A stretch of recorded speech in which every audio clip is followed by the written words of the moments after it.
Hello viewers, how are you all? I hope you all will be fine. Today I'm sharing with you how 5 places you need to visit whether you are trying to move there or not. It's Canada. Everyone talking about Canada lately. Can't imagine why. Maybe you are already following through on your promise to move there. Maybe you are finally reminded that exist and are suddenly curious about what life might be like way up there. Don't get too excited about your new life in America. Had just yet. One glimpse at real estate prices, it more livable places to go motion, and it's very being very expensive. But never mind the drawback of living there. For visiting, the simple fact is Canada has over the past decade and so become one of the most interesting and easily accessible destination for Americans and for all over the world tourism. In some ways, it's like a home. In many other ways, it's very important. It's a million. So, which city and which places you have to visit? So, number one, Tofino, British Columbia. Imagine if Southeast Alaska met, say, Malibu, but the wide, long, the miles rugged of coastal trails, secluded hot spring, miles of thick coastal reinforcement, and winter so temperature. You would swear you were anywhere but Canada. That's Tofino. If Canada has places where vortex exists, Tofino easily. There's Sedona, except the water, endless water. It may be hours from anywhere. It takes about half a day to get here from Vancouver, sometimes more. But on top of everything else, Tofino has one of the most exciting small town food culture in North America. You should get this information before leaving for Canada if you are having a visiting a tour visit visa as elsewhere. Great locally roasted coffee, top-notch microbrew, surprise restaurant, good cocktail everywhere. There's even a tiny storefront where you can buy terrific house-made charcuterie, not to mention one of the best fish taco joint. And the next city you have to visit, Toronto.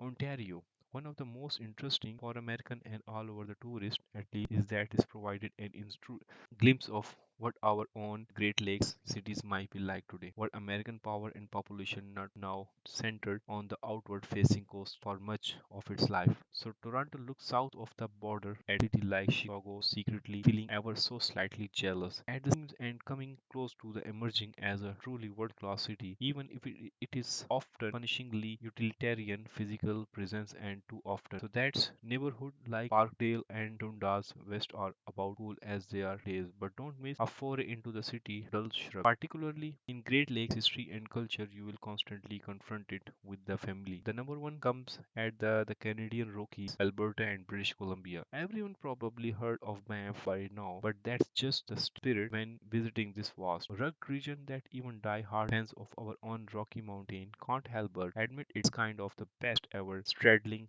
two provinces, bragging multiple national parks as well as long, secluded and seriously scenic drives. The region requires day of your time in order to experience properly. You will also need to time the season right in order to see it all. Not that seeing everything is required. If you are new to my channel, don't forget to hit the like and subscribe button. For more information, you can watch my previous videos as well as. So the Canada is the most make your next destination. So the Quebec City, we could sit around and talk about Montreal versus provinces. But at the end of the day, it comes down to the fact that if you are new to the country, you need to see just how Belle Quebec and truly. Sure, the old city here is full of curio shops and attracts a ton of tourists from all over the world. But the same could be said for the French Quarter in New Orleans, and that's never stopped anyone from falling in love with this place. How do you like today's topic and make this destination if you are in Canada or if you are going planning the Canada? Number five, Ontario wines country. Whether it's a summer day shipping a local rose in the vineyard or a cozy, everything is fireplace neck. But it just can't quite top of the best weather you can easily find in sunset, less remote climes elsewhere of their continent, but makes Ontario wine country so fascinating. That's all for today. Don't forget to hit the like and subscribe button. Keep watching my videos and I'll share more information with you. Take care till that. Bye bye.